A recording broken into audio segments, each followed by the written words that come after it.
距离高考还有60天，无数学子都进入了备战状态，积蓄着力量，只待在这千军万马过独木桥时厚积薄发。在这样的压力下，不乏坚持不下去跳楼自杀的孩子。胡小蝶就在这个时候跳楼自杀，所有人都以为她是因为学习压力太大选择轻生，但陈念却知道她是再也无法忍受同学的欺凌，才决定结束生命，结束这一切。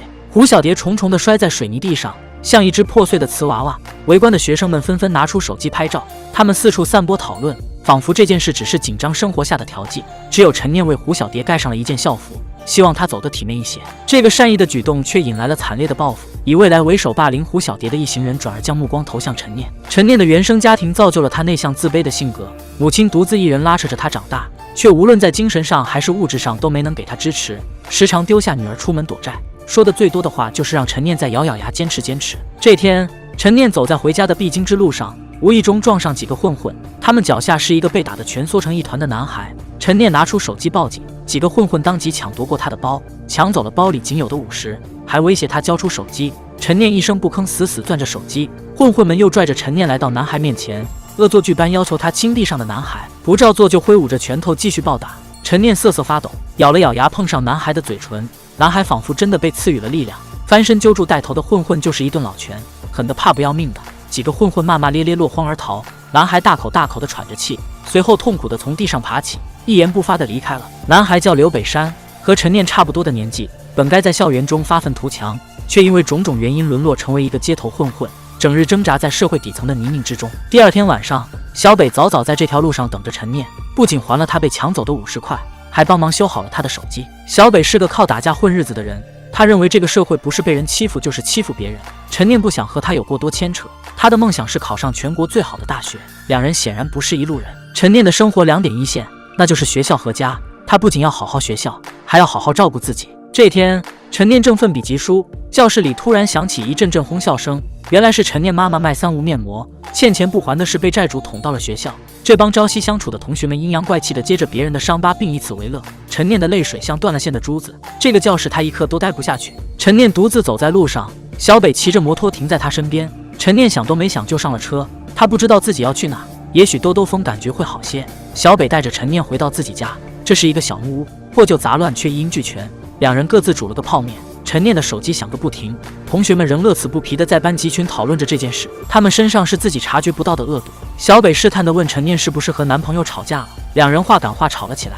小北是个会自我攻略的，在反复确认陈念是否喜欢自己这件事上开始先在意起别人。这件事过后，陈念开始被同学孤立，未来也开始带着自己的小跟班明目张胆地霸凌陈念。长相甜美家境优渥的他心里却住着一个魔鬼。班上唯一没有跟风欺负陈念的是一个叫李想的学生，但他也从没有勇气站出来帮陈念说过一句话，就像他妈妈一样，李想总是劝陈念坚持坚持，熬到高考结束就好。陈念想要反抗，他拨通了郑警官的电话。胡小蝶跳楼当日，他曾跟着师傅老杨找陈念了解过情况。陈念将未来3人校园霸凌胡小蝶和自己这件事告诉了郑警官，郑警官随即对3人进行了问话。这3个学生漠视生命的态度让人不寒而栗，未来更是丝毫不觉得自己有错，还言之凿凿地说胡小蝶死得好，他学习本来就不怎么样，死了家里人闹一闹，还能拿到一笔赔偿款。很难想象，一个受过教育且成绩优异的高中生能说出如此令人胆寒的话。7、8月的天气，郑警官却觉得凉飕飕的，一条鲜活的生命被未来3人扼杀，他们还企图如法炮制害死陈念，最后得到的惩罚仅仅是停学。他们还能参加高考，还可以有光明的未来，但胡小蝶却只能躺在冰冷的地下。在杀人凶手成家立业最后寿终正寝的时候，他已经化为一抔黄土，得不到一句道歉。所有人都知道到底发生了什么，但他们都无能为力。班主任被调走，他告诉陈念他做的是对的，希望他能一直相信自己，不要被路上的阴影干扰。郑警官找到陈念，他做了很多工作但于事无补，未来就如同冷血动物一般，他的父母有过之而无不及。事情告一段落，陈念的校园生活看似变得平静，但未来却没打算放过他。他们堵在陈念家楼下，未来甚至掏出了刀子。陈念一路狂奔，在拐角处躲进了一个垃圾箱。未来和一个小跟班继续往前追，另一个女生停在垃圾桶旁大口喘气。陈念的手机铃声不合时宜地响了起来，女生看了看垃圾桶，等未来折返的时候却没将此事戳破，陈念这才逃过一劫。未来几人在陈念家蹲点，无处可去的他只能凭着记忆找到小北家。陈念反复思考了小北之前保护自己的提议，他不能把时间浪费在跟未来斗智斗勇上。也许有人保护是个不错的选择，只是他没有工钱能付给小北，小北就先让他给自己打了个欠条。就这样，小北像个影子一样守护在陈念身边。未来被小北堵了一次之后，老实很多。他霸凌的目标变成了那个没有说出陈念藏身之处的跟班女孩，怎么也想不到有一天自己会成为霸凌的对象。她哭着问陈念是谁在保护她。出于善意，陈念陪着女孩走回了家。晚上，小北浑身是伤的回到家，陈念问他疼不疼。小北第一次说起了他的过去。父母离异后，他跟着妈妈，后来妈妈改嫁，他就成了累赘。13岁时他被抛弃，为了讨生活打架就成了家常便饭。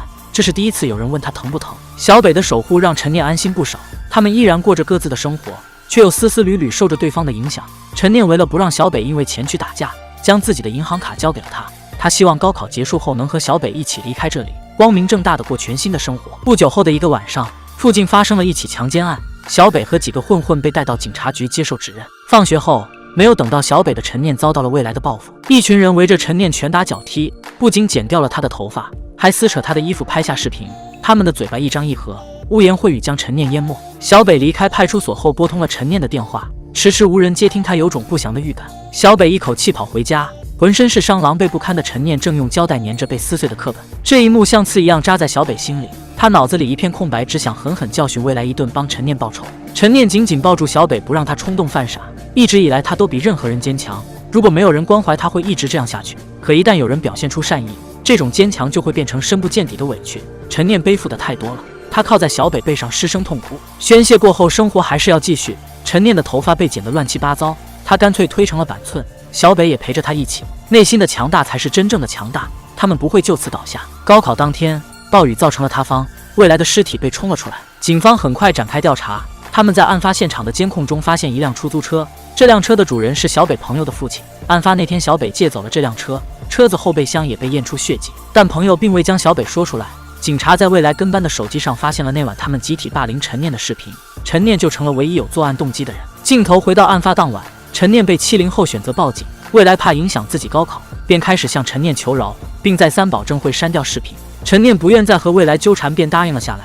他快步离开，未来却亦步亦趋跟在陈念身后絮絮叨叨，说既然已经和解，就让陈念当做什么都没发生过，两人还可以做朋友。陈念听着这些三观扭曲的话，呼吸开始急促起来，未来却没有住口的意思。他反复确认陈念是不是真的不要钱，还提出拿了钱可以替他妈妈还债，两人就不用过见不得人的日子了。这句话彻底点燃了陈念的怒火，他一把推开未来，未来摔下楼梯后没了动静。事实证明，不作死就不会死。陈念十分害怕，他将这件事告诉了小北。为了陈念的前途，小北替他处理掉了未来的尸体，并在心里盘算着自己的计划。警方很快找上了陈念，为了将他责出去，小北替陈念顶了罪。他供述自己是在强奸过程中误杀了未来，为了坐实强奸犯的身份，还让陈念配合自己演了一出戏。事实上，他们做了最错误的决定。如果第一时间报警，陈念最多属于过失杀人，加上情节较轻并未成年，量刑只会轻不会重。小北的计划漏洞百出，根本无法洗刷陈念的嫌疑。警方虽然没有确凿证据，但种种线索都指向两人合谋杀人。但无论警方怎么讯问，他们都默契地表示和对方并不熟，他们谁都不相信，只信彼此。高考成绩公布这天，陈念取得了632的高分，但他并没有想象中那么开心。郑警官再次找到陈念，骗他小北被判了死刑。陈念心里一直绷着的一根弦终于还是断了。最后，陈念向警方自首，彻底脱离了惶惶不可终日的生活。该案也受到社会各界的广泛关注，治理校园欺凌的相关法律法规相继出台。4年后，刑满释放的陈念成为一名培训机构的英语老师，小北仍像从前一样跟在他身后，他们永远是彼此最信任的人。最后，任何解说都无法代替原片，好作品值得您完整体验。